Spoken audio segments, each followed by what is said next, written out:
And we are live. Yeah, you didn't think it was possible now, did we?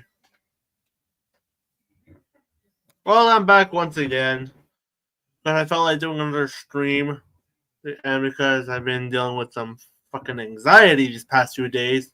In fact, all this so far this year has been nothing but anxiety for me. I don't know what the future will hold, but my god, I hope the future isn't ass.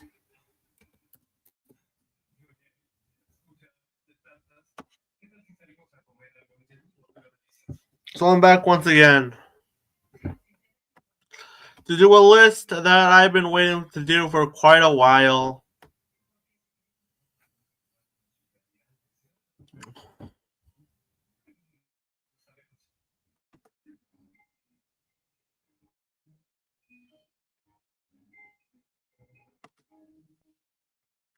Yeah,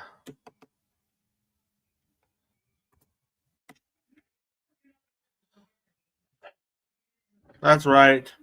We're finally going over the top 10 worst movies of the 2020's decade so far. Yeah, the top 10 worst movies of the 2020's decade so far.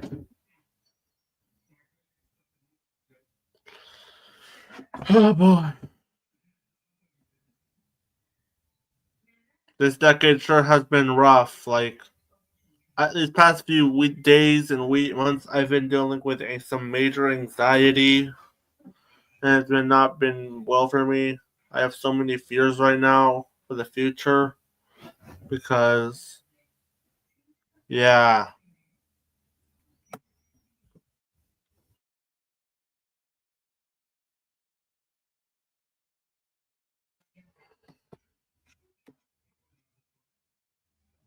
So far, we're 2 minutes in, so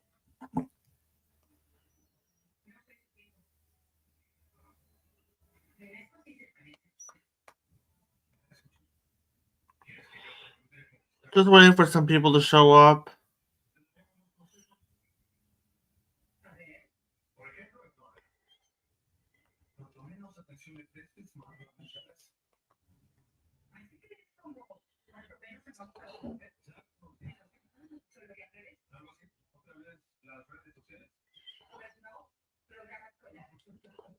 Yeah, I've been waiting, so. Anyways.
Dang, I can't believe we're like 4 minutes and so far no one has been showing up. I'm still waiting.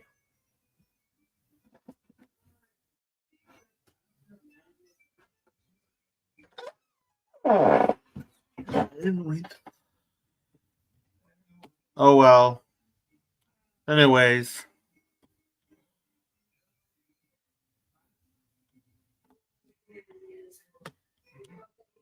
So far, your list contains the Megamind versus the Doom Syndicate, Explorables, Borderlands, The Flash. Yo, what up? Okay, I'm here. Yeah. I'm just waiting for until we I'm get just to like. gonna wait for some other people to come in. Yeah. Oh boy.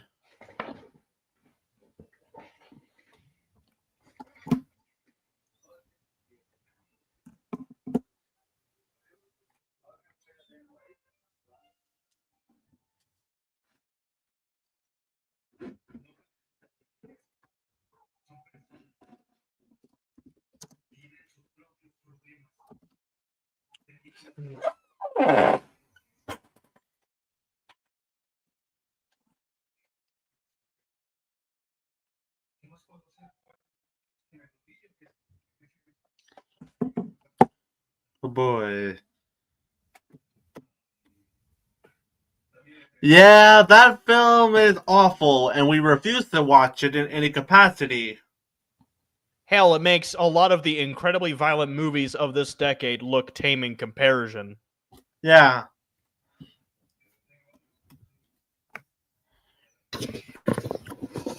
Hey there, guys. What up, Ethan? Hey! Okay, first of all, what happened to the Eric Payton Cringe-a-thon? It never happened. Yeah, sorry. Yeah, hang on. Unfortunately, I'm gonna have to cancel that series because due to community guide, I'm gonna have to cancel that series due to community guideline, due to the fact that I don't want to get my channel terminated. Well, yeah, I can't blame you. It's incredibly graphic in nature. I can't blame you either. I don't just like how I just don't want to show anything about Dan Sobel. Also, yeah, please never watch Cuties. Like, not in a million years. Thank God it's no longer on Netflix. Am I right? Yep, you are totally right. All right, I'm gonna go ahead and get my letterboxed ready. Yeah, I'm just waiting for the other person to show up. So, yeah. In the meantime, who saw that new Smurfs trailer? I did. It looks Oh, awful. I did. I did. Okay, you again? Go again. I saw the new Smurfs trailer. It looks awful. Yeah. Fuck me.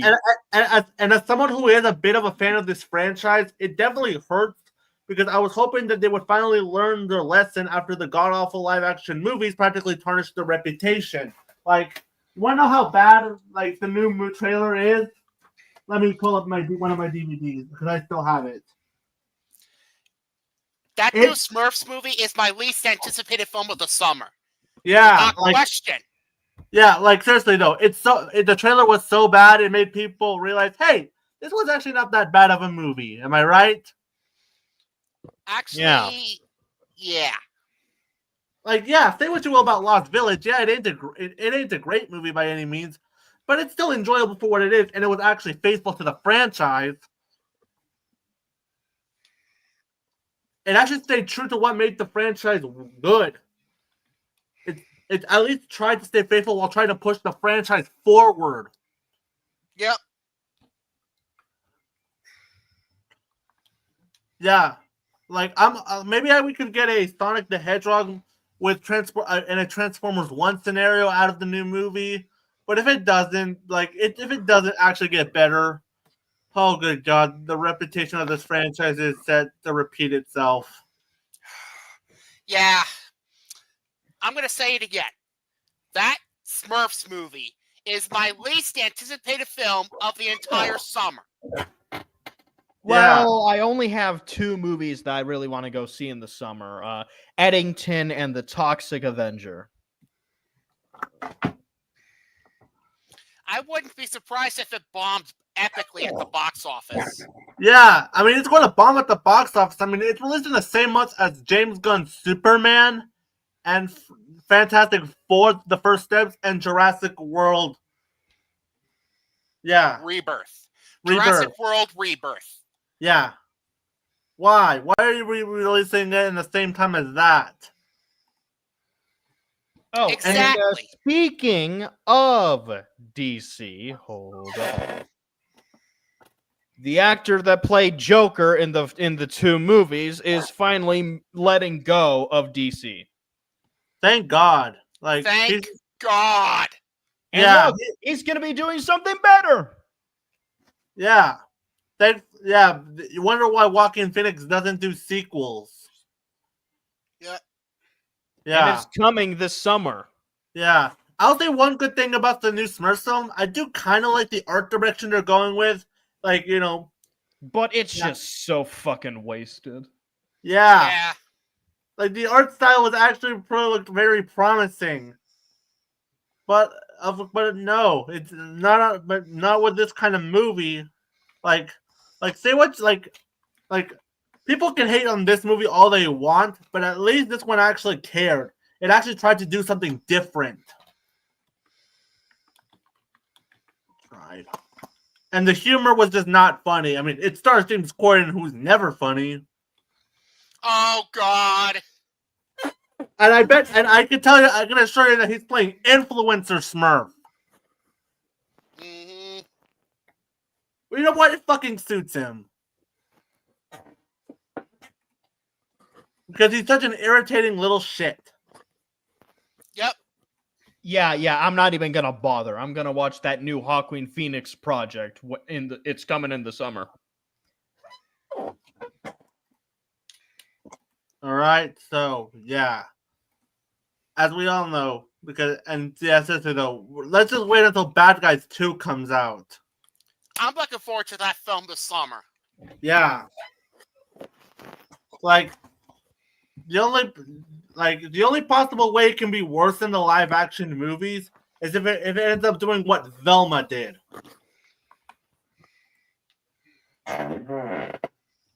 Like if it does Velma, what Velma and the Garfield movie did, this would probably be the worst movie of the year.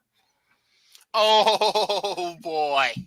Like if who knows, maybe it could be either Transformers 1 and the Sonic movies, like what Paramount did with those movies, where maybe it was just a bad trailer, but the movie was turned out to be actually good. Or it could just be like the Garfield movie where it throws away its promises and ended up being a mediocre mess.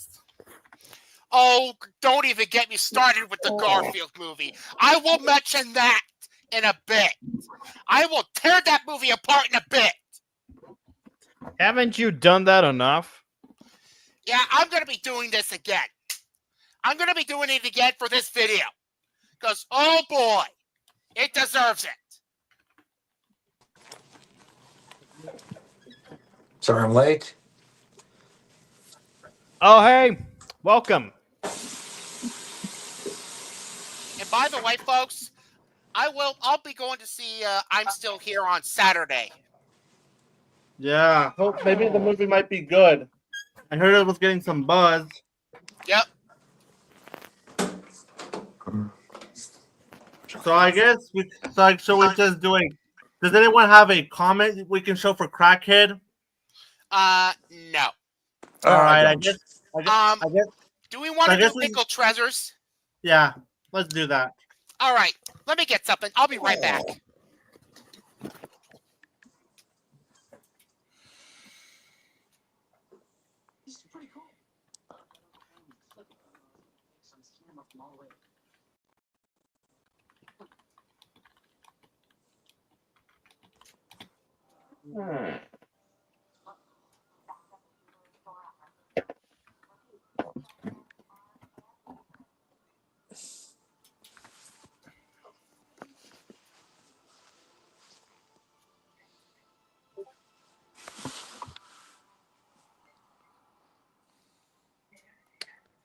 Yeah, like seriously though, the Smurfs in general deserves better. Yeah, tell me about it. No shit.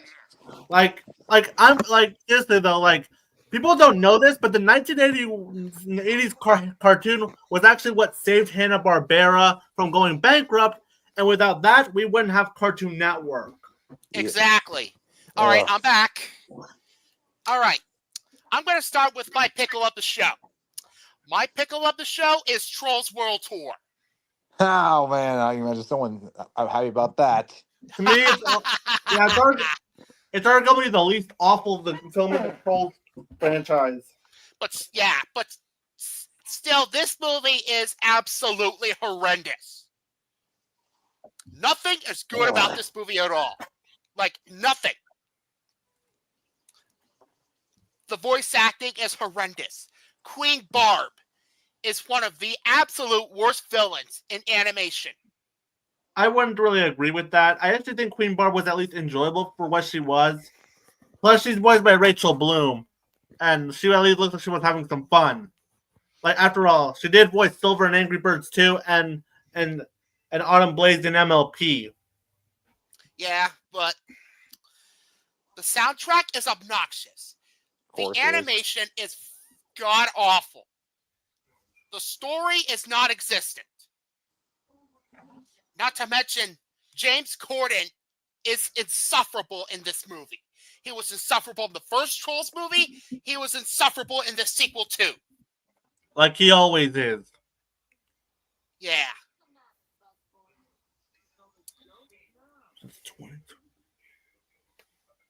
The pacing is all over the place.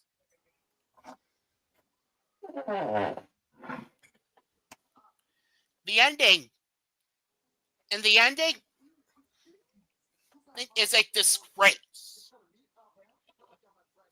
So yeah, Trolls World Tour is my pickle of the show.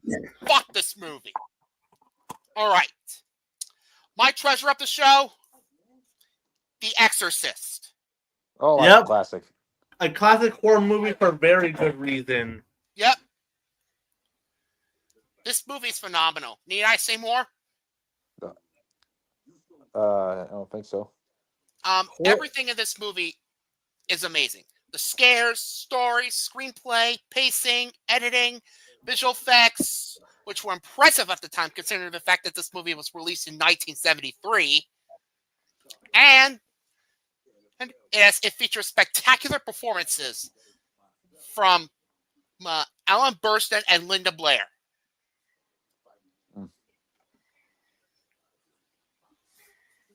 Yeah, I don't think any of us care about the Trolls movies. Nope. I don't care. In fact, I have 2 copies. Ooh, nice. The Exorcist was really good. Yep. I was going to say the same for the sequels. Except for 3. 3 apparently, from what I heard, was Okay, probably that's a the good best one. one. Yeah, that's a good one. Like George C. Scott. Maybe. Yeah, that's the only Exorcist movie that can stay. Yeah, but yeah, don't even get me started on the sequel, on the movie that was released a couple years ago. Okay, I think this could redeem itself if they get Uncle Ruckus as the priest. Understandable. If Rex was here, he would understand the joke. Yeah, but yeah. Now, here's something that Smoking Wrecker missed. So, Queen Phoenix is getting out of DC for something good this summer. Yep. All right. So from the comment from the right dude, he said that was afraid, Space Jam 2, Winnie the Pooh, The Crow, Sandy Cheeks, Borderlands, Knights of the Zodiac, Pinocchio. Hey, I actually liked Beau is Afraid. Are some of the worst films of the 2020s decade. All right.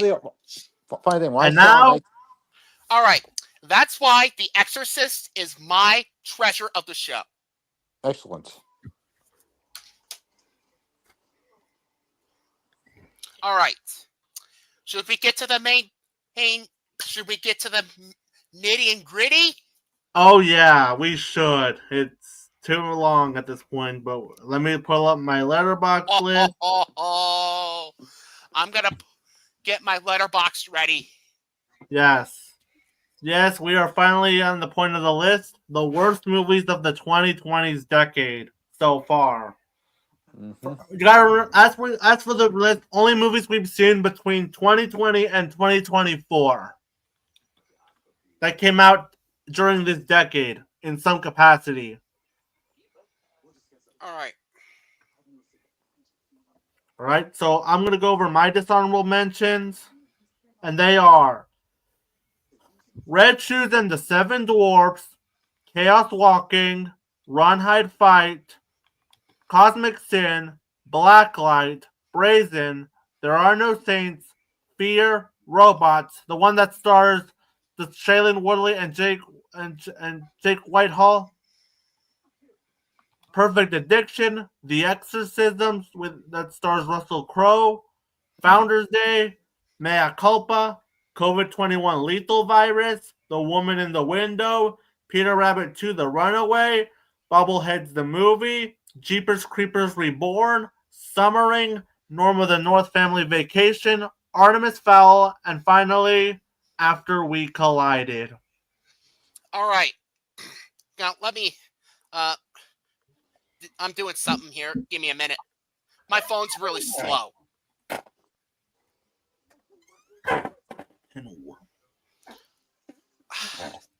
Damn it. Hang on.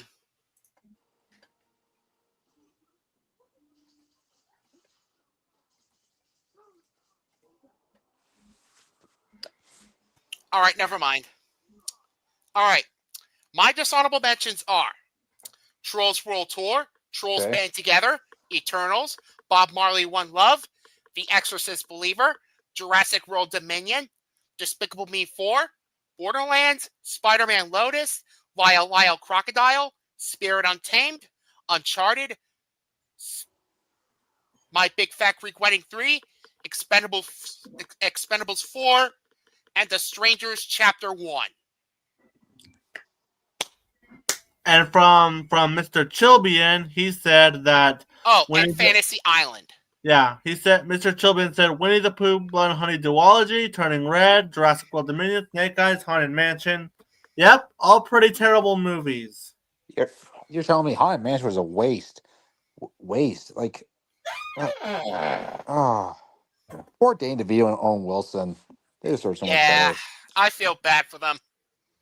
Like- All right, Now on to the main list. let's do it. Because, Fucking oh go. boy, I have 3 movies that I want to tear this shit out of. All right, all right, number 15. All right, since these movies are excluded, I'm going to go ahead and list them off really quick. My number 15 is Morbius. My number 14 is Scoob. My number 13 is the Lazy Town movie. My number 12 is Madam Web. Mm-hmm. And number 11 is Halloween Ends. Yeah, that was terrible. All right. And now on for the main list. My number 10. My number 10 is an animated movie from 2020. Although it could be debatable, it was from 2019, but because it came out in the States until 2020, it counts. My number 10, The Queen's Corgi. Oh, boy. This has to be one of the worst animated films I've seen. Probably the worst theatrically released animated film on this list. This movie was nothing short of a pain to sit through. With so many unlikable characters, a horrid caricature of Trump. Yeah, Trump's in this movie. Let me go get something. Fuck. Yeah, like I need to be reminded of this asshole, especially now that he's been voted back in the White House. And he's racist. Yeah. And A racist man. prick.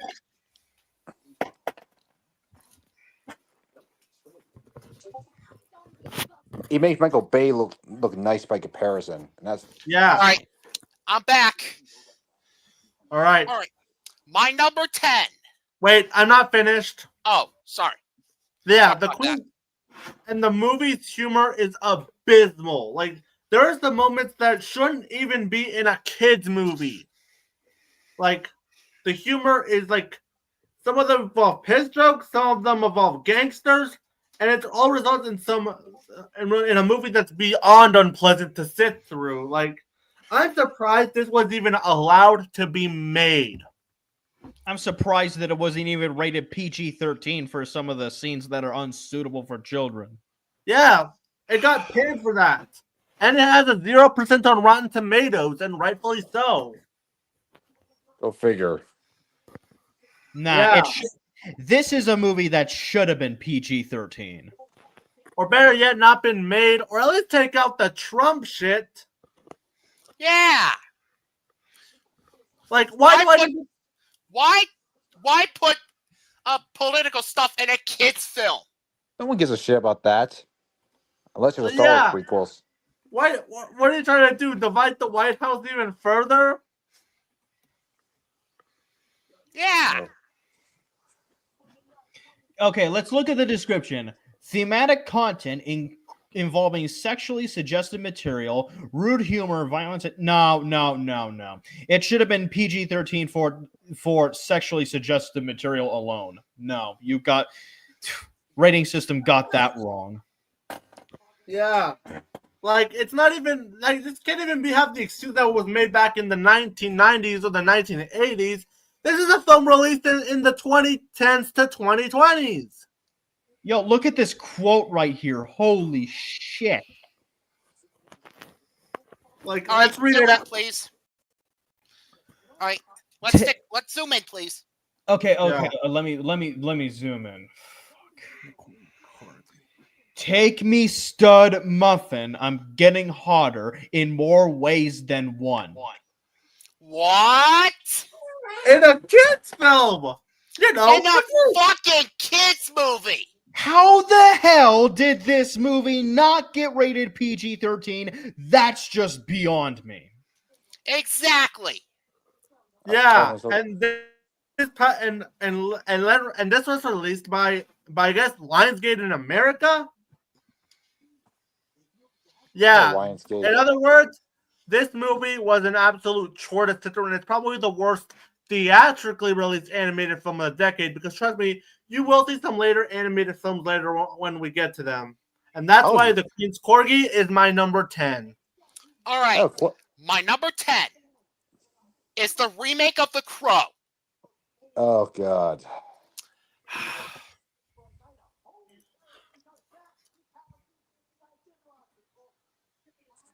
A good movie. Yes. Why remake this movie?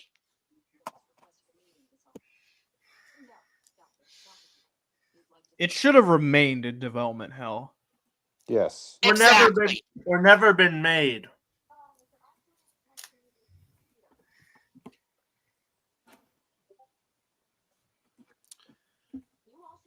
Brandon Lee is rolling in his grave.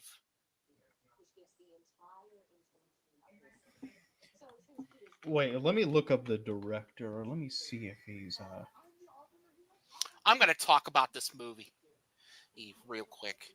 The story, absolutely uncreative. The screenplay is awful.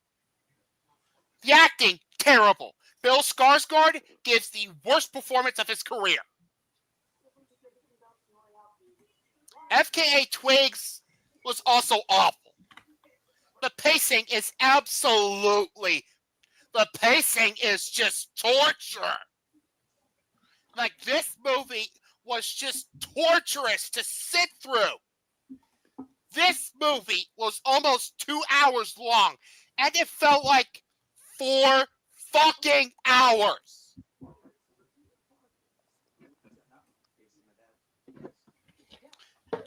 In fact, I found something about how the original director thought about the remake. He hated it. Oh, Yeah. blame. For good And he made reason. Dog of Egypt. Who can blame Alex Proyas? I seriously hope he makes a comeback soon. Me too. Yeah. And I honestly think that the ones who deserve to be blamed for killing his career are Burke Sharpless and Matt Sazama. Mm-hmm. If anyone's wondering... And the ending is basically just a sequel bait ending, where it claims that we're going to be getting a sequel in the future. Well, guess what? The movie fucking bombed the box office, so that's not going to happen. Yeah, exactly. Yeah, like it bombed at the box office. Why? Don't expect a sequel. Oh, don't get me Oh my started. god! Not even Flight Risk bombed at the box office. Yeah. And you know what? Rupert Sanders comment in response to this to the backlash. Oh my god! Don't even get me started on that shit. You want me to read it? Just to get. All right. All right. I'm gonna mute myself. All right. All right. You're gonna read it. Or should I read it? You should read it. Yeah. Okay. I think a lot of people are very active online and not so active in life. Get out and do something and have less time throwing stones. I think it would be great just for people to know that this is a reimagining and wildly different from the original. And that's the original still here. I have it recorded already with VHS. You can go and still see that movie. And I hope this movie resonates with people who loved that movie when they were in their teens. This is my version of that text. It was my adaptation of James' graphic knowledge, which I loved.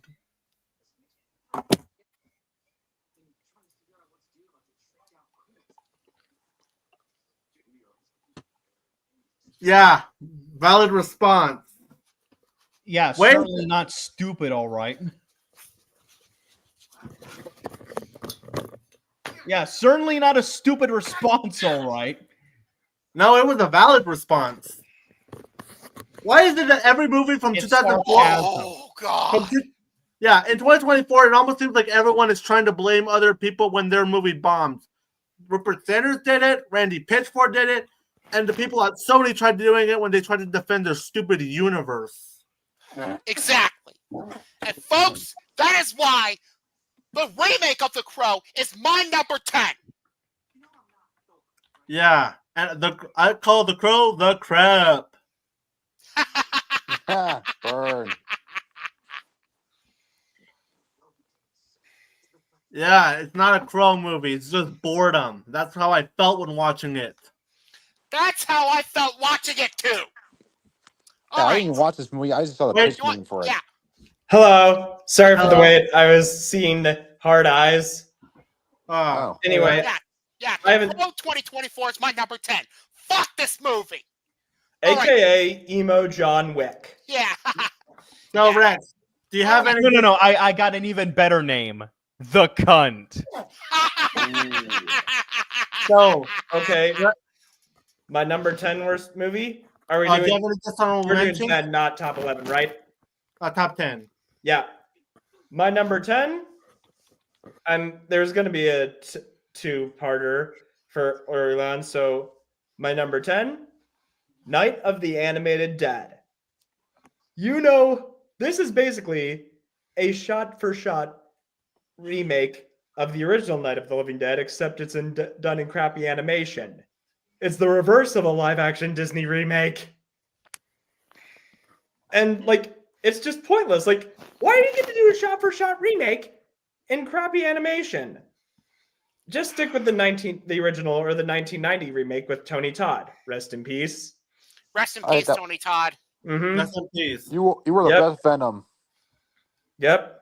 You And were of course, he also was the excellent Candyman as in Dread Wing. Candyman. Oh, and, Mhm. and Candyman. Mm-hmm. And give me another one. Yep. All right. All right, on to number 9. Number 9. My number 9. Oh boy. My number 9 is the worst fan-made film ever made. Spider-Man Oh, Loaded boy. 2023. Oh boy. You know a movie's bad when everyone has hated on this movie. Like, I wouldn't have even known about this movie if it weren't for the online backlash to get it. And it's so bad that not even Letterboxd wants to acknowledge it. Yeah. If, It keeps getting deleted off there. mm-hmm. Also, Yeah. they don't even. Yeah, so you know a movie's bad when Living Letterboxd doesn't want to acknowledge it. Yeah. Exactly. Not If I to was mention, doing I'm not watching that mention sooner, that would be on the list for sure. yeah, not to mention the people who made it are scumbags too. Yeah. Gavin Which- J. Knopp was exposed and Warden Way were exposed for their racist comments. Not to mention the guy who played Green Goblin was a pedophile. Oh, jeez. Oh my god. Holy shit. Fan-effing-tastic. Yeah. And this movie is an absolute insult to Spider-Man.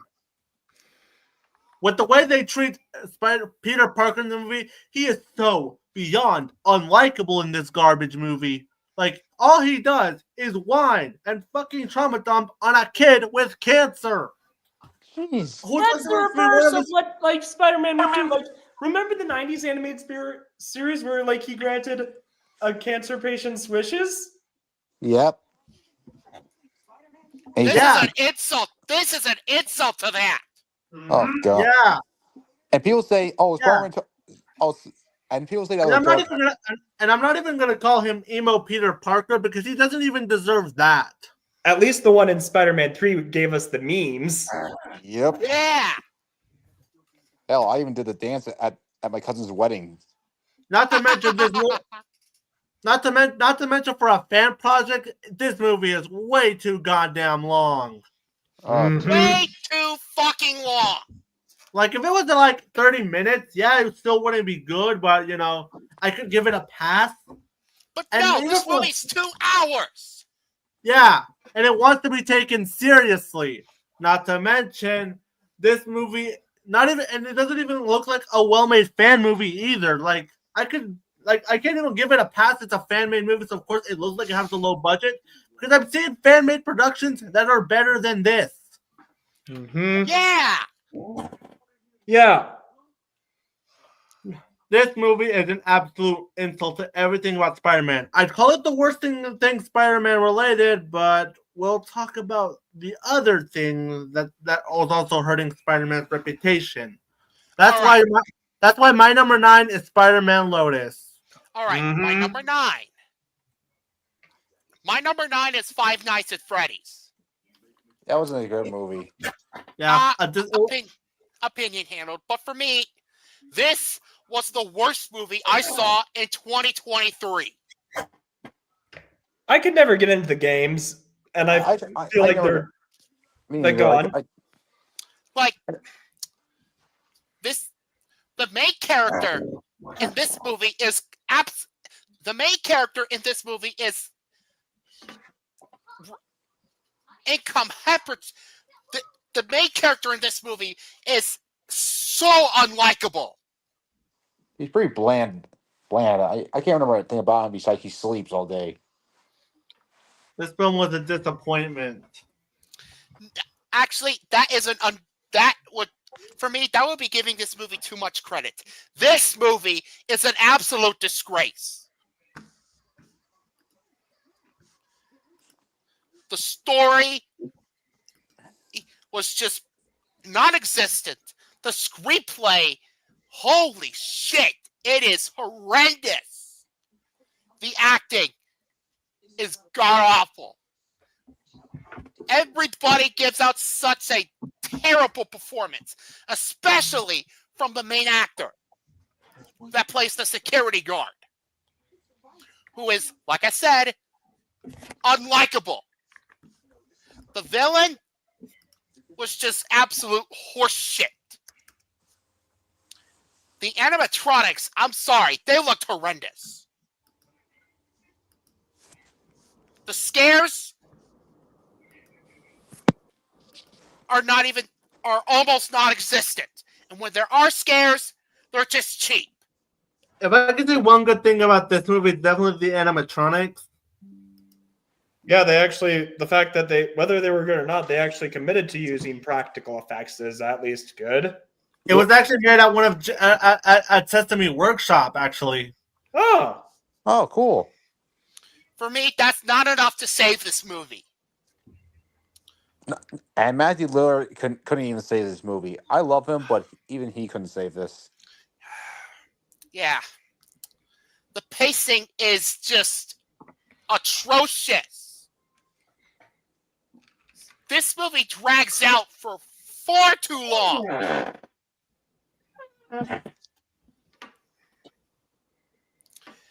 And the ending was fucking terrible. Five Nights at Freddy's 2 is one of my least anticipated films of this entire year. mm-hmm. Five Nights at Freddy's is the worst Blumhouse movie I have ever seen. It is atrocious. It is unbearable. And that is why it is my number 9. Fuck this movie. Before we get into number 8, I have a meme to show all of you. That's what it deserves to be called. I call it Sino. Crow in name only. Oh, yeah. The right dude thought that the FNAF movie was meh. Yeah, that is... Yeah. We can't all have the same opinions, man. I know. All right. Nor should we have the same opinions. Otherwise, we'd end up like that guy. Oh yeah. Speaking of right dude, he did say that Beau is Afraid is one of the worst movies he's seen the decade. But for me, I really liked it. I wasn't crazy about it, but I wouldn't call it the worst thing I haven't ever. seen Beau is Afraid. Yeah. Can I go into my number 9? Sure. Yes. My number 9 This film came very close to being my number one worst movie of 2022. Deep Water. This film was an erotic thriller that was neither erotic nor thrilling. I hated every character in this movie, except the kid, because, the character's a kid. And, this is a movie like that I could feel draining me. If I had watched it in segments because I could feel it draining my soul. I wish I could say, basically, for those who haven't seen it, it follows a husband and wife who allowed themselves to have affairs on each other in order to avoid a divorce to become a prime suspect in the disappearance of her lovers. It was just misery watching it. I feel you, dude. Mm-hmm. All right. All right. Mm-hmm. So that's for number 9. Numero 8. My number 8. This was my worst movie of 2022. And that couldn't be anything but the Ice Age Adventures of Buck Wild. Wow, Yeah. talk about pissing on a dead animation studio. Am I right? Yeah. Mhm. Yep. And now Fuck they're you, making an Ice Disney. Age 6. Fuck you. Just let the series rest in peace. It ended at Ice Age 3. Scrat already got his acorn. Mm-hmm. Yeah. So And why the milk this production franchise company that further? made the series is dead. The series is fucking dead. When I was announced that this came out right after the death of Blue Sky, I was angry. I was very, very angry upon this announcement.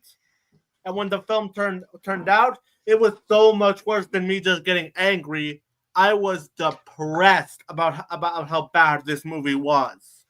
Holy crap. I didn't think we were removed 20 years from the first movie, but somehow the animation in the first movie looks really good compared to this. Exactly. At least That was because it was in 2002. Heck, exactly. It was in there were some games from the 2002. GameCube This was and released in PlayStation 2. 2022. So there's no excuse here. What's even sadder is that there are games from the GameCube era and PlayStation 2 era that have better graphics than this. Hell, Sonic Adventure games look better than this, and those were just ports from the Dreamcast. Yeah. Right.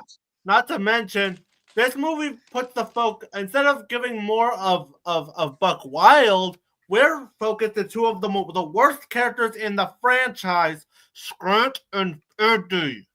I could handle them in the 2 and 3, but Oh boy. And yes, they're just as irritating, and the villain is no better.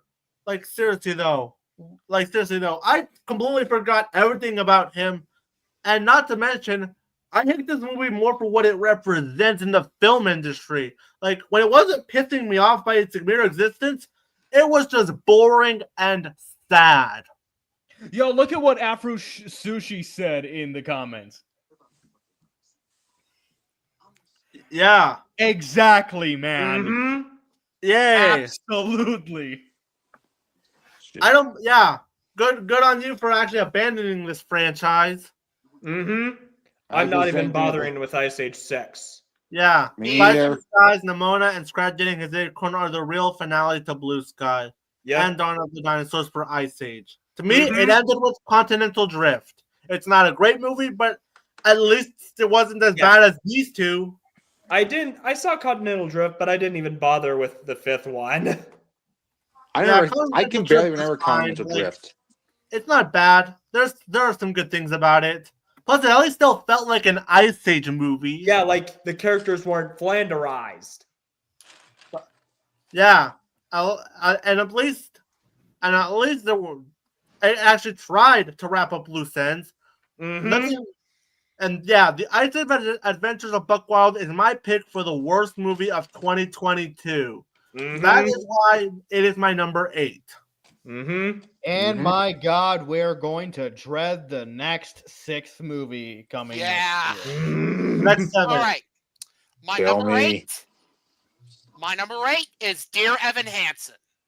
Oh, yeah. That was a movie I skipped, and I don't regret that decision. I'll talk about this one later on. So yeah, Dear Evan Hansen. For one, The acting is atrocious, especially Oh, from shit. Ben Platt as Evan Hansen. His singing voice is atrocious. Because the main reason? The fucking voice cracks he pulls off when he sings. Not to mention he's too damn old. Yeah! He's way too old to be playing the role. He's the son of the producer, Mark Platt. Exactly. Oh. Steven Chbosky's directing is atrocious. The screenplay, also atrocious. None of the Amy songs Adams, were though. even... None of the songs in this movie were any good. The pacing in this movie is way too goddamn long. It drags out. It drags on forever. Mm-hmm. And I don't haven't forget the seen it. worst part about this movie. The ending. Yeah, that and the way it portrays suicide and mental illness. Mm-hmm. That is insulting. That was enough for me to skip it. Like, there were a lot of trash movies I saw in 2021, but like this Alright. one, that was a big no-no for me. The fact, and also, not to mention, they also cut the song "Good for You" out of the film. It's almost as bad as when Illumination cut the song "Bigger Ring" from the Lorax. I mean, we're supposed to feel sorry for Evan Hansen, even though he has done so many terrible things. And it's not like a case with, like, let's say Mizu, who's a sympathetic character, but she's not exactly a saint from Blue Eye Samurai. Mm-hmm. But yeah, Dear Evan Hansen is the worst movie musical I have seen this decade. On the And that basis is that we why- never saw. On the basis we never saw Amelia Perez. Mm-hmm. Yeah, and that is why Dear Evan Hansen is my number 8. Yeah, and Sushi said, once I heard about the way it handled mental illness and suicide, as someone who's been through that, that's more than enough for me to skip it as well. I saw the musical hell. Congratulations for that off. comment. Yeah. All right, Rex. All right. My number 8 worst movie of the 2020s? Yep. I got some flack for hating on this back when I was on Twitter, not calling it X. Screw you, Elon. Anyway, Yeah. my Fuck worst you, Elonia. Elon Musk. and your shit post memes. Yeah, But not to anyway, mention he did the fucking Nazi salute. yeah. Yeah, I can't remember. And I heard people yeah, like and using blame his autism as a autism. scapegoat. No, that's autism doesn't give you a scapegoat to do that. Anyway, number 8 is Matrix Resurrections. I skipped wanted that to one. like this film, but like this film, it was a meta. It went meta, but it was like doing exactly what it was condemning, and like it was like the antithesis of the Matrix. Like, Movie and cartoon fan, you forgot to put in something. Oh yeah, I'm trying to type it in right now. yeah, like Oh, you put This the film was C. just- You put the C instead of X. Sorry, this film. again, I was typing too fast.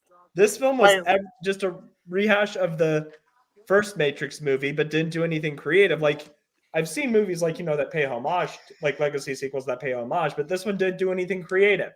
And it was like being all self-aware and all pretentious, like, oh, but we're doing it. Like, but the action scenes were just underwhelming. And I like what's his name? Yabadul Mateen. Like, I like him, but he was miscast. And I feel bad for him. and Jonathan Groff was miscast as Agent Smith as well. Like, don't even get me started on the way he just says, Master Anderson! Like, I don't get it. Why didn't they just bring out the old actors? Like, the old actor reprising his role that wasn't Carrie-Anne Moss and Keanu Reeves were Jada Pinkett Smith not doing any jokes regarding the Of course. slap. It's Of too course. serious. And the only thing saving this film from being number one, I mean, worse. Like, it gets worse the more I think about it. The only reason it doesn't get number one, it feels like a parody. If you told me this was a Matrix parody, I would have believed it. And you have to make another sequel to it Mm-hmm. without the Lana. Mm-hmm. Warner This film gave me an appreciation for the third film. Ouch. A new appreciation for the third film. Like, third Matrix film, perhaps I treated you too harshly. And the same could be said for Kingdom of the Crystal Skull, the prequel, Sponge on the Run, and Smurfs Still Lost the Village. And Jurassic Park 3 after Dominion. Mm-hmm. Anyway. Yo, look at the comments. They're laughing at the error. The Matrix! The Matrix. Yeah. That should be the. Yo, you forgot one. You forgot one from Afro Sushi. Oh yeah, Right. The Matrix! Damn, that never gets old. Yeah, it's gonna be a meme. Yep, that's gonna be a meme for sure. Mhm. The Matrix Resurrections is a massive disappointment for me. Yeah, I don't blame But you. the I have not watched this movie, and I don't plan to. Keep it that way. Trust me. All right. But hey, nothing can beat the Matrix.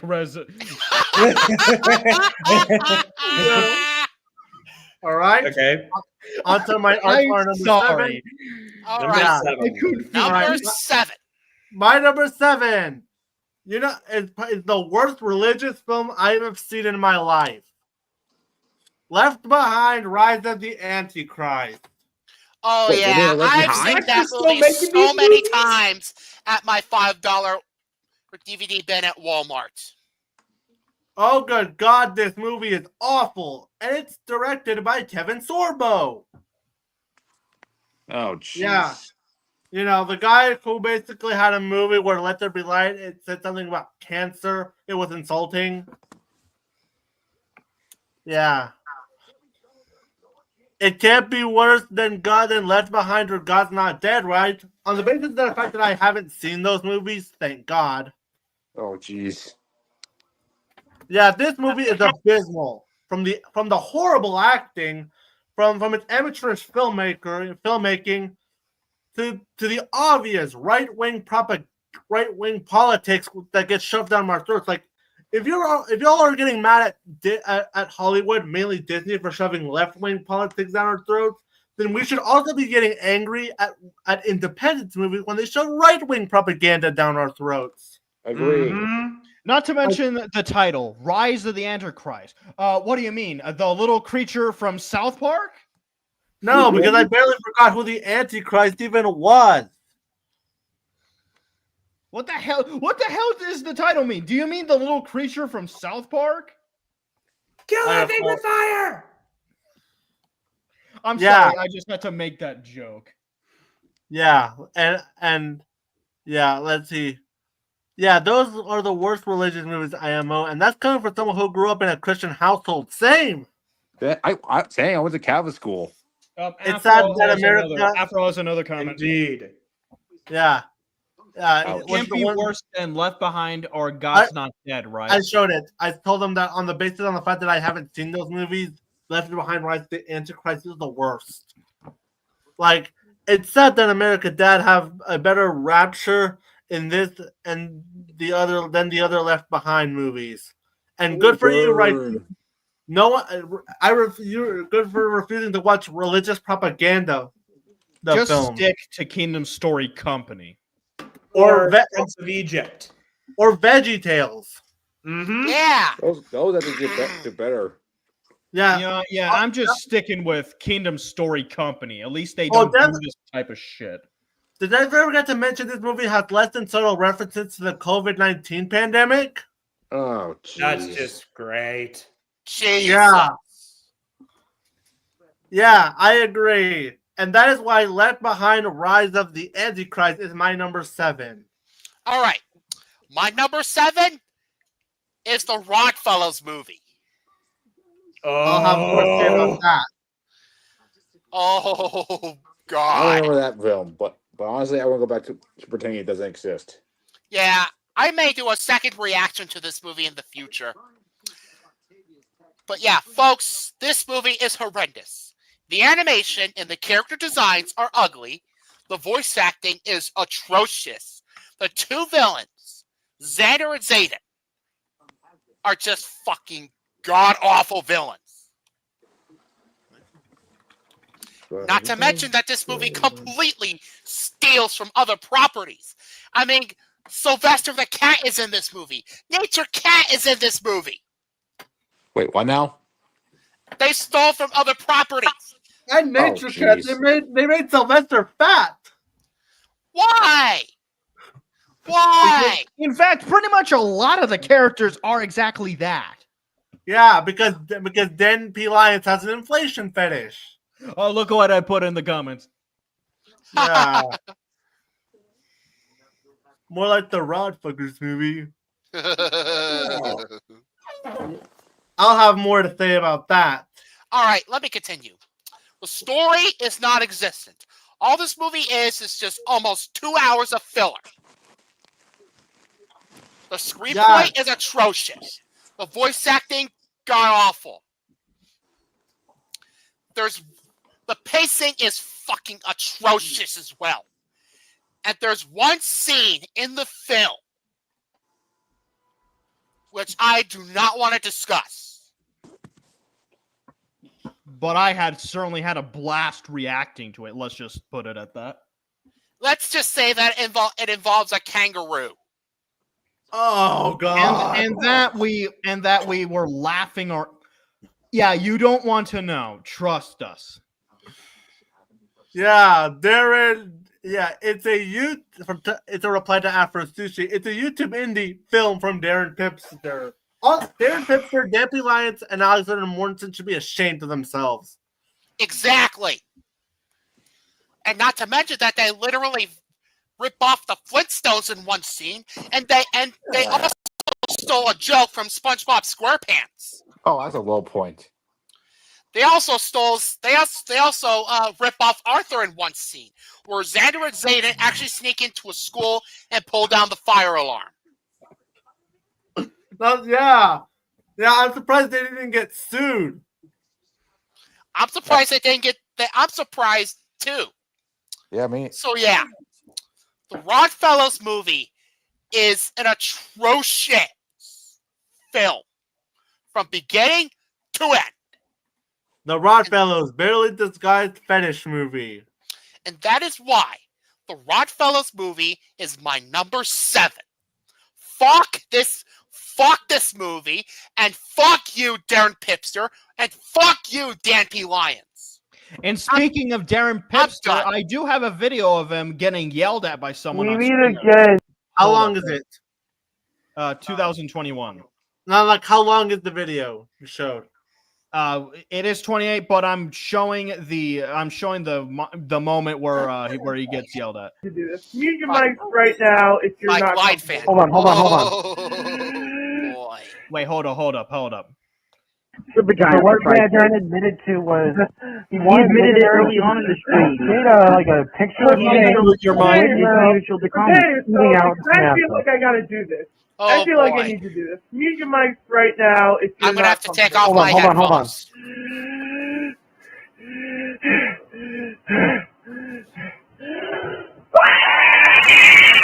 Hold on. Okay. You fucking disgusting piece of shit! You disgusting motherfucker!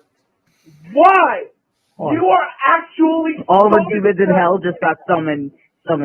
You! Why the fuck did you actually make child porn? You are fucking disgusting! Did it not? Way to piss me off, Darren Alexander Nicole! Way to fucking piss me off! And don't you dare say, I'm slandering, because it's not going to cut it!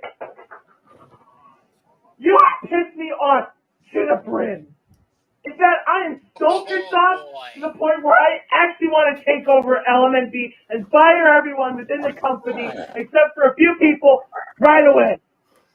Right a fucking way. Oh my God, there you go again. You are disgusting. I mean, Jesus Disgusting. All right. That's Yeah. why the Rodfellas movie is my number 7. Okay, All right. my number Jeez. 7. This film was my number 1 worst movie of 2022. Like, Deepwater would have been number 1, but at least I could remember something from Deepwater. This one, I can't remember anything. My number 7 worst movie of the 2020s is Brazen. This film was just boring. And there was no emotion or intensity. And very little interesting stuff. And it felt very watered down. Like it could have benefited with an R rating. It's just not worth it. Oh, great. Another Netflix original. Yeah, those are certainly good, am I right? Yeah, Or they if were you at least did, kind of they're- pregnant. Oh, that film. Oh my God. The Amy Schumer Happy Madison film. I almost want to watch it just to put it on my worst of the year list. If I ever get around to watch it, I'm gonna wait a bit because I'm not I gonna don't watch wanna- it. Watch it. I have better things to do than watch Amy Schumer being unfunny for about God knows how long. Mm-hmm. All right. So yeah, Brazen That's is for number 6. Unfrosted. Oh That was crap! shit. We're at number 7. Yeah, we're at Yeah. number 7. Yeah. All right. Yep. We're Number at 6. number 6. Six. Number- The number of the beast. Number 6 is a tie. Now let's be honest, the comic book genre hasn't really been all that great this decade. Yeah, there were some exceptions like No Way Home, The Batman, The Suicide Squad, Spider-Verse, etc., etc. But for the most part, most of the comic book movies, like the MCU and most of the mediocrity that was the DCEU, like the DCU ended on a whimper, there was no point where the Sony Spider-Man universe could have been saved. And that's why we got not one, but 2 of the worst comic book movies from this decade. That's why it's my number 6. Morbius and Madam Web. Oh. Oh. Oh God. Yes, I decided to put these 2 movies together since objectively they do share some of the same problems. The acting is not very good. The visual effects are awful. It has the same writers. The movie's filled with both plot holes and exposition. The characters are unlikable. It can be unintentionally hilarious, especially with Madam Web. The way they disrespect Spider-Man at every turn, like with how in Morbius, the god-awful post-credit scene with the Vulture, which makes no damn sense. I think it's more like Sony saying, "Hey, listen, we're going to take Vulture, and you get nothing," and they flip Kevin Feige the bird. Yeah, I saw people say that this feels like a fan edit on YouTube. Mm-hmm. Yeah. And funny thing, I remember that meme you sent, Rex, where it's like a web of opportunity, but yet it's like a mix between all the art Spider-Man projects and the Smart Hulk's like, these are confusing times. Indeed. Hell, I admit, in my fanfics, I had some Transformers from other continuities. These I got from this, but you know what? I can still make that work. Yeah.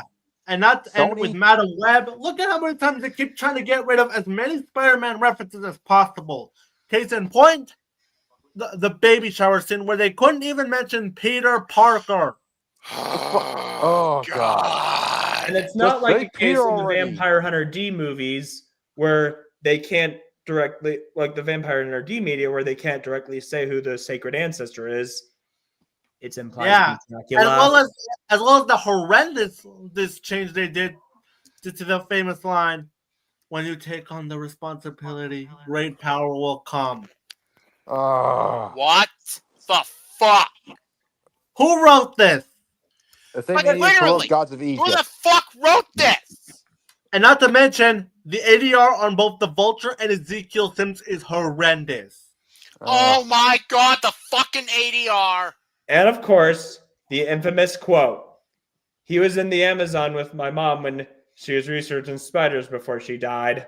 It was trashed by everyone. Even even Jimmy Kimmel trashed it, and he sucks. Yeah, everyone trashed it, including some of the actors. Like Michael Keaton didn't even know what movie he was in.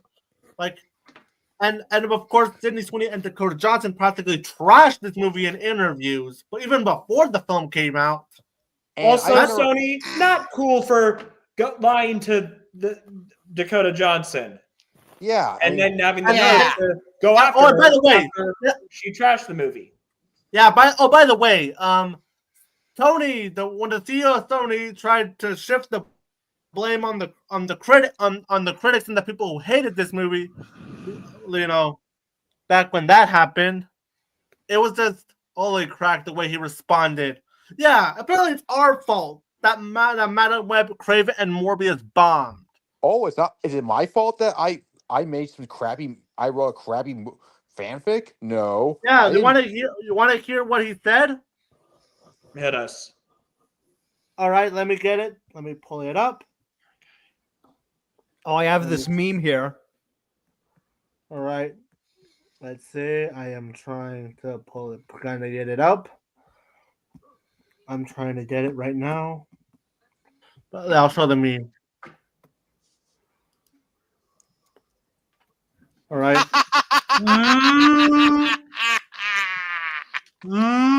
Exactly. Yeah.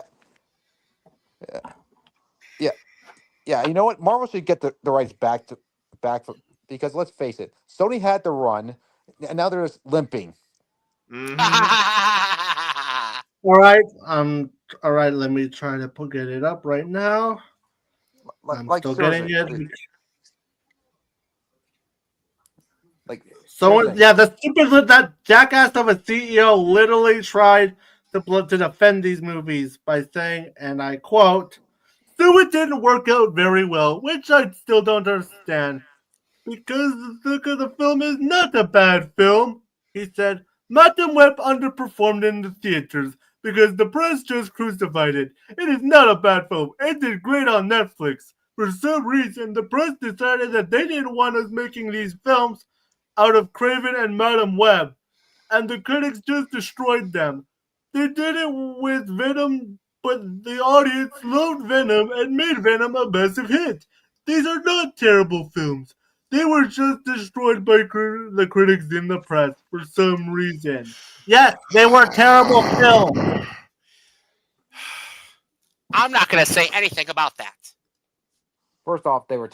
I will. Well, I love Spider-Man, since the '90s.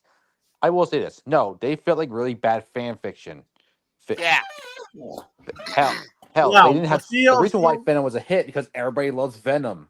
CEO Oh, of I Sony. found another meme. Yeah, And wait. These movies were actually great, and anyone who says otherwise has a poop mouth with poop opinions. Not even Teen Titans. The people who make Teen Titans Go would be this insulting. Yeah, or David Zaslav defending the Flash. Yeah. No, All right. Andy Muschietti did his job for him. Oh wait, well let's see. What the meme is about. All right, I like the part when he's can you zoom in? Okay.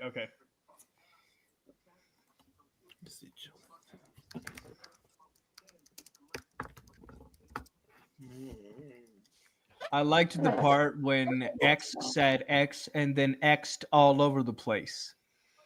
This was truly the movie / game, etc. of all time. This game / movie will definitely be the first game / movie to gross infinity bucks. The part where X says, insert says the name of the game / movie, truly one of the moments of all time. And then he dresses up like a fucking clown. Yep. And good riddance that the stupid universe is dead. Yes. Ding dong, the universe is dead. All right. My number 6. Right, and in the end, Morbius and Madam Web Cement are the worst comic book movies from this decade, and that is why they share a spot at number 6. All right. My number 6 was the worst movie I saw in 2020. My number 6 is Doolittle. Oh yeah. somewhere I think Christopher Nolan saw this movie and is like, my God, how the mighty have fallen. I must save this man. Yeah, thank God.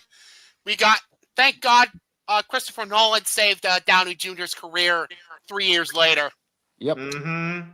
But yeah, Robert Downey Jr., how could you go from Avengers Endgame to this film?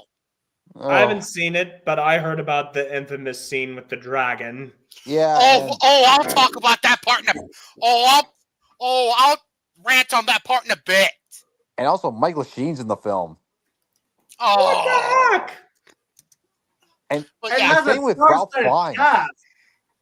Ralph, you said yes to Holmes and Watson, and now this? What the fuck was... What? Where do I even start with this film? First off, the acting. It's atrocious. Robert Downey Jr. gives the absolute worst performance of his career. His accent as Dr. Dolittle didn't even sound legit at all. It sounded like drunk Scrooge McDuck. Yeah. All right. The voice acting from the animals was awful. And speaking of, this has some of the absolute worst visual effects I've ever seen in my entire life. Also, Ralph Fiennes. Dude. Why, Ralph Fiennes? Why? And it also has MCU Spider-Man in it too. Yeah, but they don't interact. Why? Why have such a good cast in a terrible movie like this? Yeah, and Rami Malek, it was the gorilla. I'm like, dude. Why? The pacing is atrocious. The cinematography is god-awful. The editing is absolute dog shit. Okay. And the fucking climax where it involves the dragon farting. Oh. You know, I'm starting to really lose faith in humanity just by hearing that alone. How about Poo Poo Little? I like that one. Do little. Double Toasted should totally do a bad movie roast of that. Like, yeah, I would love to see that. He did a follow-up video of it because of how much he disliked it. Oh, I got another one. Do little shit. Yeah. How about do little to impress? As long as make the Eddie Murphy movies look good. That's saying something. Eddie Murphy's are these guilty pleasure movies. Eddie Murphy movies over this piece of shit. Yeah. All right. And that's why Doolittle is my number 6. Fuck this movie. All right. And after this, and after number 5 and number 4 is where I'm gonna go. And after number 5 and number 4, I am absolutely gonna explode. Oh boy. I am going to fucking explode. I'll be ready to have the proper Doolittle believe in impact. Yeah, I'm pretty much gonna go on a fucking tirade after number 5 and number 4. So brace yourselves. Brace yourselves for the top 3. All right. Oh boy. So my number 6, A Loud House Christmas. Oh boy. This film was just, the characters were all flanderized to heck. Wait, let me try to edit so I can be able to put the title in properly. Yeah, I didn't borrow this one. Make sure that they don't animation that mix. All right. I mean, there you go. And like, it was just like, it had this thing called the idiot plot, this term that Roger Ebert uses. Oh, good God. Lincoln in that movie was so unlikable. Yeah, he was the worst. I refuse to watch this movie. Don't worry, I didn't watch it. And I still like this show as a guilty pleasure. That's saying something. Yeah. And like, he was the worst. And everyone was stupid in this movie, to put it bluntly. Like, you know, just to get the plot moving. Like, there was, like, this monster thing, like, if I'm recalling correctly, that you could obviously tell it was fake. Like even in terms of the show, like the production with it. Yeah. There's not much else for me to say about it because it was just awful. Yeah, let's see. So far we have Doolittle to leave an impact. Let's see, we have Doolittle has a lot of wasted talent. Doolittle to suck on these nuts. Doolittle to elevate Robert Downey Jr.'s career. All fair names to call Doolittle. Yeah. All So right. is that it for a Loud House Christmas? Not to mention, Yes, here's something that needs to be pointed out about the Loud House Christmas. The fact that the movie ends with Lincoln literally getting no consequences for his actions makes things infinitely worse. Yeah, he should be beaten to a pulp and be thrown in jail. Yeah. And yep. Just yeah. All right. All right. So, All right, folks. We are in the top 5. The top boy. 5. Things are about to get real ugly. Yep. I will stick with the season 2 Christmas of the last episode of the Lounge. Yeah, 11 Lounge Believers is actually a great episode. Especially things are gonna get real ugly, folks. Especially when I get to my top 3. Oh boy. My top 3 are gonna be nasty. Oh boy, it is. Because my number 5 is the worst video game movie I have ever seen, and that is Bored Turd Trash. What are we? Some kind of Guardians of the Galaxy? What are we? Some kind of Borderlands? Suicide Squad was better than I this. talked about this one in my worst of 2024, so I'll keep it brief. This is the worst video game movie I have ever seen. And there is nothing to like about this movie. Everything about it is horrible. This movie has no fun, no characters, no charisma, nothing. No, everything is just awful, and it's a corporate product at its finest. Not to mention, the movie tried to be Guardians of the Galaxy, and it failed, especially when you have 2 of the most irritating characters I have ever seen. Tiny Tina, and especially Claptrap. Yeah. Don't even get me started on Claptrap. Dear God. I got a better name for him. Crap Trap. Yeah. I got a name for Claptrap. Of him crapping bullets. I have a name for Claptrap. Crap Trash. Oh, yeah. Even better. Cunt Trash. Yeah. Not to mention this movie and Avia Rock, screw you. Just retire. Yeah, great. Yes, retire. And leave I got another one. Alone. Claptrap? More like ass trap. I despise Claptrap with every fiber of my being. Who wouldn't? Claptrap, more like ass trap. Oh yeah, by the way, the movie's exposition storytelling is abysmal with horrible world building, bland and annoying characters, and overall, this did not feel like a Borderlands movie. It does not feel like a Borderlands movie at all. And I haven't played the games.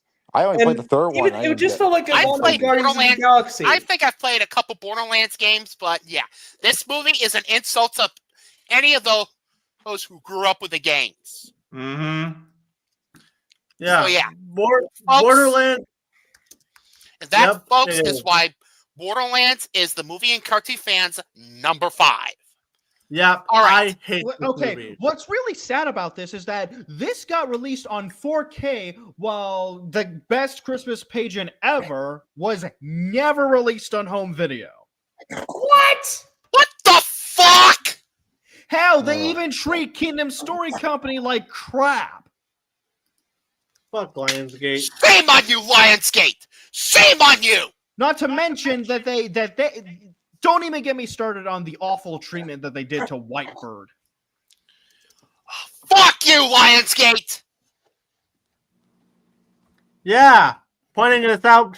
And for a movie based on an M-rated series, the action is mostly watered down, which is incredibly stupid. I want to be like Guardians of the Galaxy and try to reach a wider audience. Guess what? It failed and bombed at the box office. Yeah. And good. Thank God this movie bombed at the box office, and that is why Borderlands is my 5th worst movie of the decade. Mm-hmm. All right. My number 5 is Tom and Jerry 2021. Oh boy. God. I know someone who's gonna get pissed. Yep. Yeah, don't tell me. No. Mm-hmm. You know, for a film that had Tom and Jerry, it doesn't have much Tom and Jerry. It's just No! romance. All it we mostly get it mostly focuses on these fucking human characters that we don't give a shit about. Mm. And the worst character in this movie easily has to go to Kayla. Yeah. Grace Who Moretz. steals a woman's Why? resume and lies in order to get her job. Yeah. Right. And of course, And it this basically just tells kids that it's okay to lie and steal. Mm-hmm. That's a horrible message. That is a horrible message. Mm-hmm. Yeah, great message for kids. And if you have mine, according to Farhan, this is the greatest Tom and Jerry movie ever made. Oh God, no! Do not mention that fucker. No. I had to.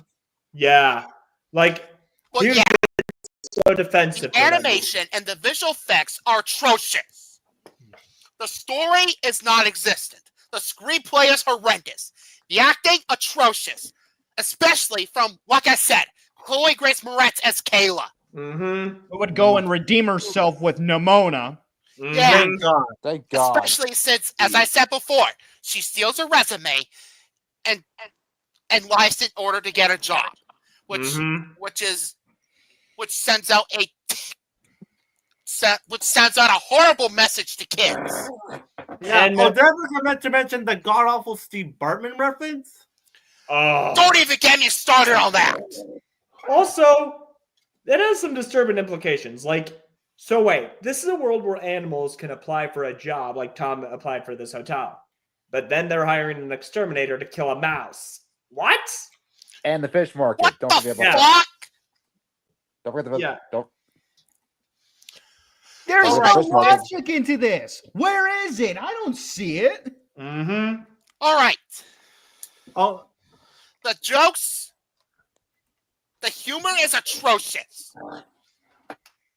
Since all it does is just place it basically copy and paste jokes from other older Tom and Jerry cartoons. Mm-hmm. The pacing just fucking drags on, making this feel like 4 hours. And let's not forget Tom's auto-tuned. That was just awful. Oh. and Tom doing the sloth. Yeah. Mhm. Wow. Trying to be cool and hip. That certainly never gets old, right? How do you do, fellow kids? Hang on, let me do that again. Yeah, like what they're gonna do with that new Smurfs movie. Yeah. Oh. Like we I just wanna said. If this movie makes more money, that movie makes more money than Transformers 1, I'm gonna lose faith in humanity. Same here. If it makes more money than Wildwood, I'm fucking And losing the fucking soundtrack as well. Especially when we get to the opening scene with the rapping pigeons. Mm-hmm. Yeah, exactly. It made the night at least Robin was a more likable protagonist than Kayla. Yeah, true. Mm-hmm. Yeah. it. It didn't look bad. Yeah, and at least it had memes like we've got to have money. Oh yeah, that was like on basically a lot of YouTube poops. Yeah. Yeah. And pretty much makes, well, you know, the punch All right, back with folks. most companies. That's why Tom and Jerry is my number 5.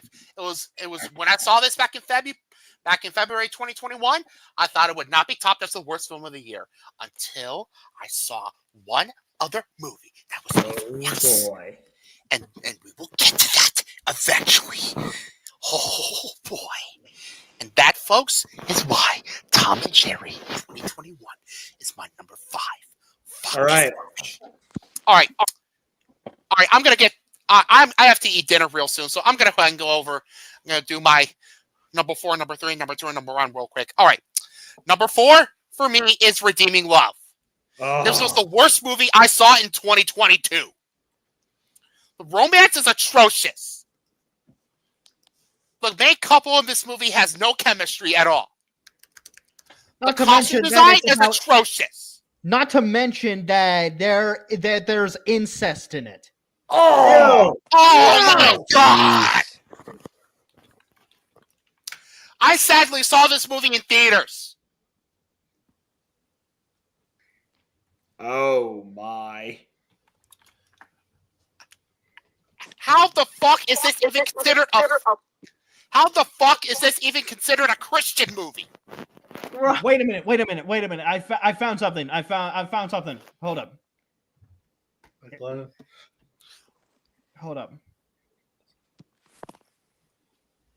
Yeah, I'm not watching that movie. Yeah, not watching. Don't watch Even it. I have my limits. I'm not gonna please. watch it. Well, duh, obviously. Look at this. Look at that description. Oh my God! Fucking hell. Yeah, I told you. Yeah, I can't really blame you. Not to mention that this movie was so bad, it didn't even get a Blu-ray or 4K release. Good. It just got a DVD release and that's it. I can't. Okay. Looking at the description, I can't really blame you, John or Ethan. No wonder this was my worst movie of 2022. Yeah, looking at the description, can't really blame you, Ethan. I'm not watching it. Never. Please don't watch it for all things holy. Well, I'm staying obviously away I'm from not that. going to. Yeah, I don't want to talk about this movie anymore. And that is why Redeeming Love is my number 4. All right, number 3. Oh boy, this is gonna be really fun. Oh boy. Number 3 was a movie that I saw last summer. And I made it perfectly clear that this was not going to be topped as the worst film of 2024. I have a feeling Until I know what it is. saw something even worse several months later. My number 3 is the Garfield movie. Oh boy. How did this do better than Furiosa? How? How did this movie do better than Furiosa at the box office? And long legs. Yeah! The animation is some of the absolute worst I've ever seen. The story is atrocious. The screenplay is horrid. It's just awful. The voice acting is terrible, especially from Chris Pratt's Garfield.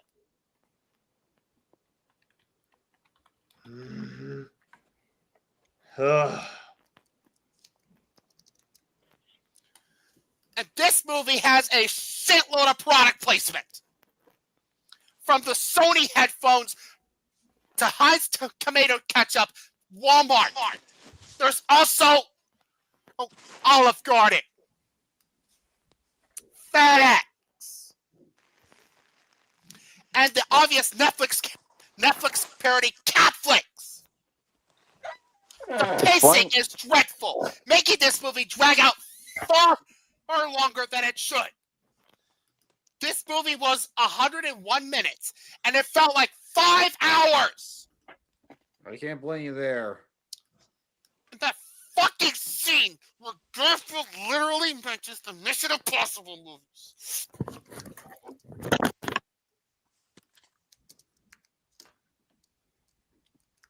And also Chris Pratt as Garfield. Why? Oh God. It's gonna blow.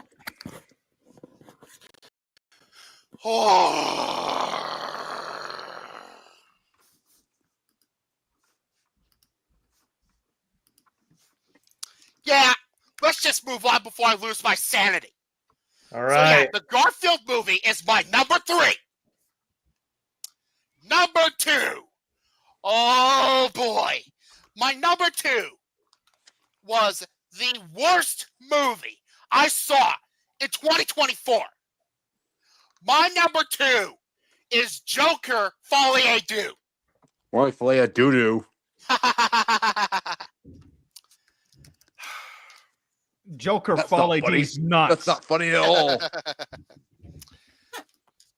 Todd Phillips, how could you butcher your best movie? How? How did the mighty have fallen? Yeah. Mhm. What happened to you, man? You used to be cool. Yeah. Everything in this movie is horrendous. The story is atrocious. Joaquin Phoenix, the acting, awful. Especially from Joaquin Phoenix and Lady Gaga, who have zero chemistry in this movie. The musical numbers, awful. The pacing, fucking dreadful. This movie drags out for far too long. It drags out for far longer than its runtime, which is almost 2 hours and 20 minutes.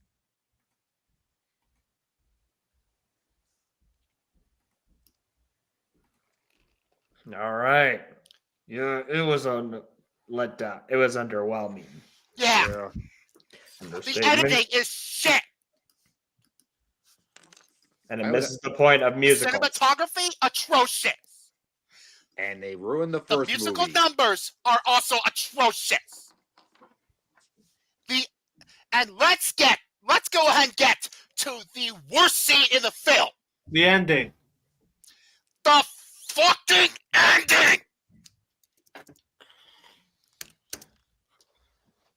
Hang on. Yeah, but there was no Joker. In the it words ended of up getting Joker, awkward in the in shower. Batman, in Return of the Joker. That's not funny. That's not. Yeah, I'm with you on that. Yeah, I actually quote that line. Okay. And it ruined the first one. Like you know, Yes, we don't know if it Joker did. at It did ruin the first one. So Okay. yeah, Okay, Ethan, if you want a Joaquin Phoenix movie from this decade that doesn't make you want to rip your hair out, I suggest Beau is Afraid and Come On, Come On. just All right. don't watch Napoleon. That movie was not great. I thought Napoleon was actually solid. Okay, Well, at yeah, least- Joker Folie à Deux is my number 2. Fuck this movie and fuck you, Todd Phillips. Oh Okay. boy. And oh boy, Again, I think you already know what my number 1 is. My number 1 worst film of the decade so far, Space Jam: A New Legacy. oh boy. Oh boy. All saw The this new coming. HBO Max commercial. You all saw it- this coming, folks. So be prepared for the angriest I have been in a live stream so far. Oh, jeez. Be prepared for the angriest I have been in a video so far. Oh boy, we wait your rage. Everything in this fucking movie is wrong. Everything about this movie is awful, atrocious. The story is non-existent. The screenplay, awful. The acting from the live-action characters, especially from LeBron James, awful. And Don Cheadle plays one of the absolute worst villains in movie history. Is it worth? And both the 2D and 3D animations on the Looney Tunes are absolutely hideous.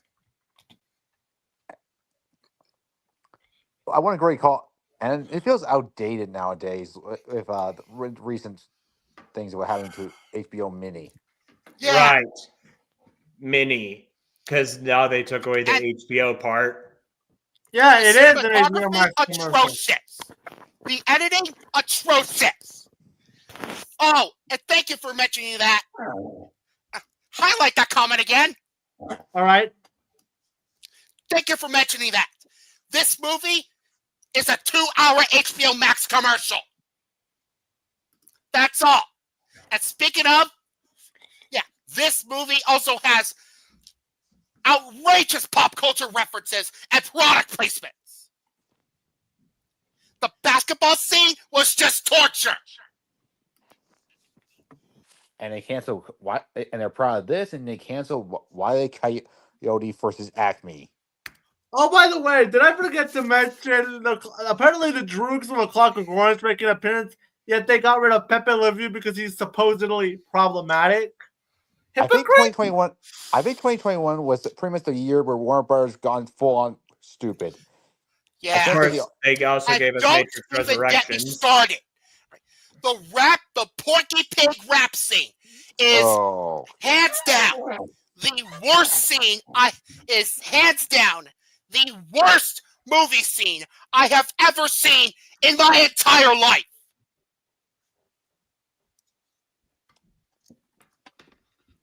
Yeah. Oh yeah. Thank you, man. Thank you. At least the original one knew was stupid. Because this movie is almost 2 fucking hours. I can't believe I'm saying. And plus, it's pretty much just Hook.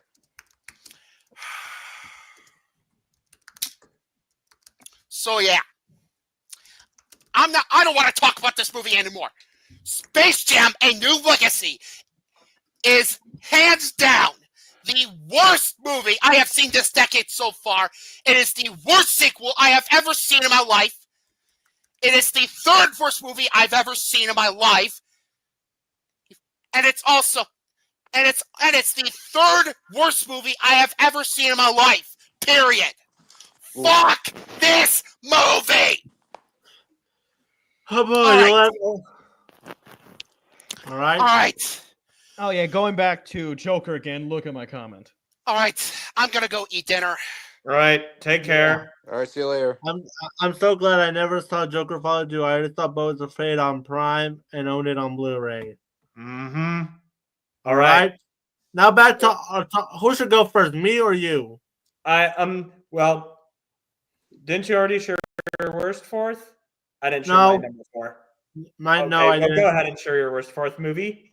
My number 4 worst movie of the decade is the worst horror film of the decade, and that is Winnie the Pooh, Blood and Honey. I'll get to talk about that movie soon. Oh, yeah. Wait a minute. Wait, did you share your number 5? I shared my number 5. What was your number 5? Or not number 5. My mistake. Yeah, number 5. I didn't share my number 5. My number 5 worst movie. My number 5 worst movie is Arctic Hollow. I already talked about it on our worst of 2024, so I won't have to go much in depth. It was boring. It didn't show the dinosaurs that were advertised on the poster, and it was just confusing. Next. All right. Oh, crap. I forgot to show the title. But yeah, his number 5 is Arctic Hollow, in case you're wondering. And I went back to my number 4. My number 4 is Winnie the Pooh, Blood and Honey. Back to this garbage. This was yet an attempt. So now that Winnie the Pooh entered the public domain, you would think that the movie was met with backlash, and rightfully so, because not only is the movie not scary, it's horribly made. Probably one of the worst made films I've ever seen. The acting is atrocious. The kills are practically non-existent because some of them are very hard to see. And we got a stupid little cinematic universe out of it. Why? Come back, Dark Universe. All is forgiven. Yeah. So that's why Winnie the Pooh is my number 4. My number 4 is also... sorry, I got mixed up with this stuff. But anyway, sorry, I got confusing because, see, I have a tiebreaker and it mixed me up. But anyway, my number 4 is also Blood and Honey. Sorry, I got confused. Sorry. It's just I have a tiebreaker. My number 5 is really Blood and Honey. Sorry, I got mixed up. Anyway, my real number 4 is a tiebreaker. My number 4 a tie between Cocaine Cougar and Cocaine Shark. Oh boy! Look what at the cocaine comment I made. animals. Wait, let me put the title on there because Cocaine. Yep. Like, but if I was to say which was worse, it would be Cocaine Cougar because, which I'll get into why. Cocaine Shark wasn't even about a shark high on cocaine. Which, come on, it was instead Really? about this drug that will make you feel like a shark that was being sold in this whole other convoluted plot with this cartel and whatever it was, and had this weird shark monster that looked ugly. And then there was, as for Cocaine Cougar, the cougar is hardly even in the movie. Yeah, I'm pretty sure the people that made those movies were on cocaine themselves. Wouldn't be Honestly, I shocked. wouldn't mind if it was a cocaine cougar, like not the animal, like Yeah, like- I know what you mean. yeah. And they actually have that kind of cougar in. Like, and most of it is just nothing happening. Like, it's just all this other stuff that didn't have anything to do with the cougar on a rampage. Oh, jeez. Look at the comment I made about Blood and Honey. Winnie the Pooh sperm and piss. Yeah. Sorry about getting mixed up. Now we're on to Yeah, number 3. Yeah, let me remind people that Razor Rex's actual number 5 is Winnie the Pooh, Blood and Honey. Sorry for the mix-up. Yeah, it got mixed up because, I had a tiebreaker in. I'm looking at my letterboxed worst list. Right. My number 3 worst is Infamous. Infamous. The movie that stars Bella Thorne and Jake Manley. It was horrible. I thought this was going to be the worst movie I've ever seen in my life. Little did I know that something else would have come out to make this and dethrone this. But nevertheless, it's a horrible movie with two of the most unlikable characters, with Ariel committing some crimes, trying to record them, and trying to get famous. And spoiler alert, she gets practically no consequences for her actions. Aside from maybe going to prison, she's practically famous. She practically gets a happy ending. No movie I have seen has a more disgusting message and is more tone deaf, and that is why Infamous is my number 3.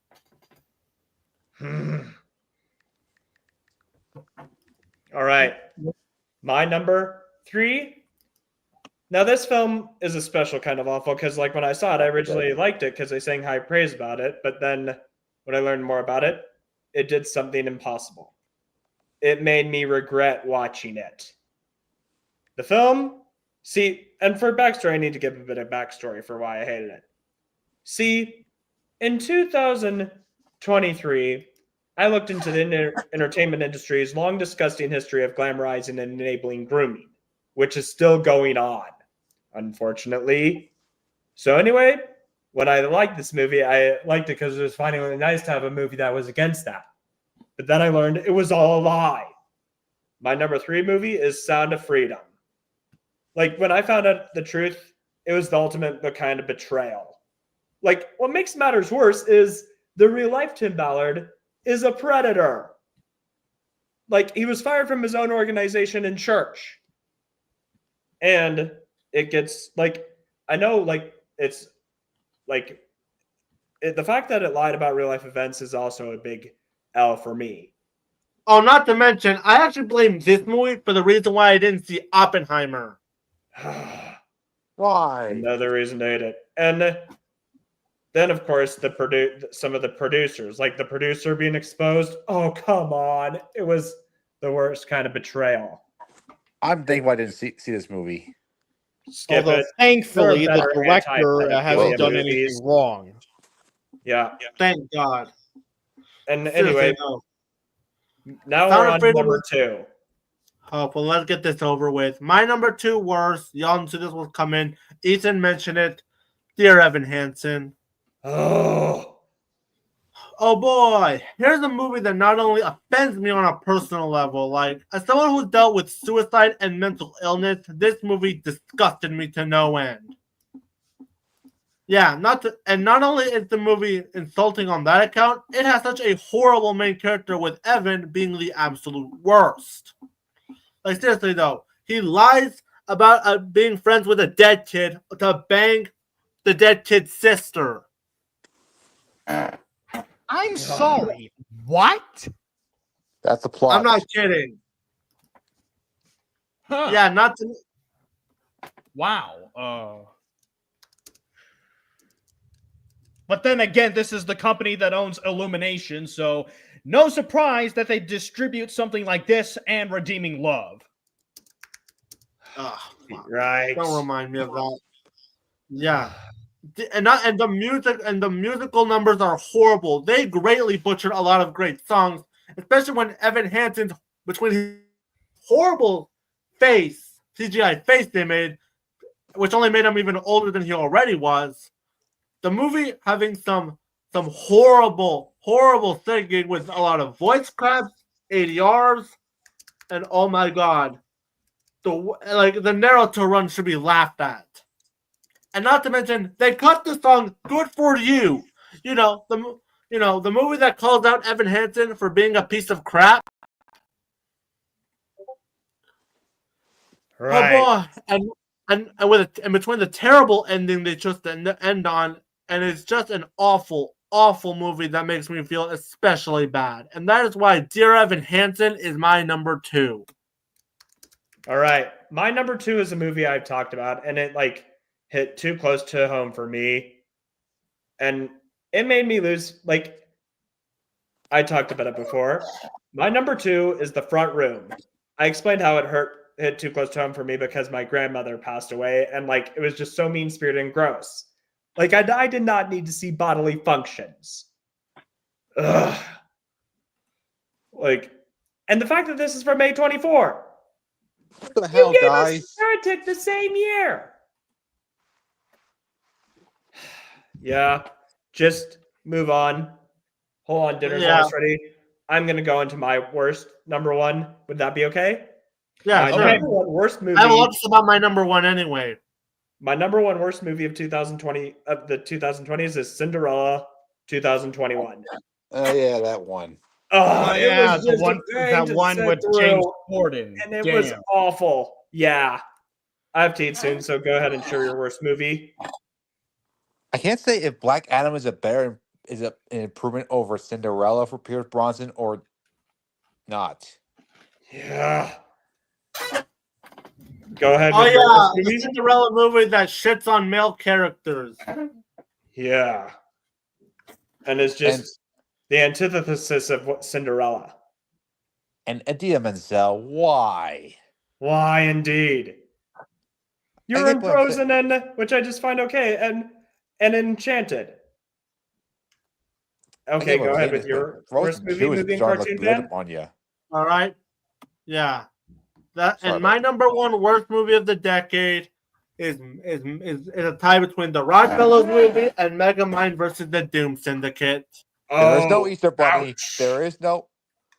There is no Tooth Fairy. There is no Queen of England. There is no Doom Syndicate. Mm-hmm. Yeah. Yeah. Everything about the Rockfellows, Ethan pretty much just summed it all up. So everything he said applies to me as well. All right. Except this movie has nothing happening, has some horrible animation, even for an independent budget, terrible voice acting, which I can't even blame most of the cast because they were dealing with horrible working conditions. Right. Terrible. The Rockfellows movie is a god-awful disgrace. I don't want to talk about this movie. And the less I talk about Megamind 2, the better. I already explained about everything about what I hated about that film in my worst movies of 2024. Right. If you want to hear my thoughts, go to that stream. Sounds good. I'm going to be heading off. I have to eat now. Take care. Yeah, just remember that these are 2 of the worst movies I have ever seen in my life. And that is why they both share a spot at number 1.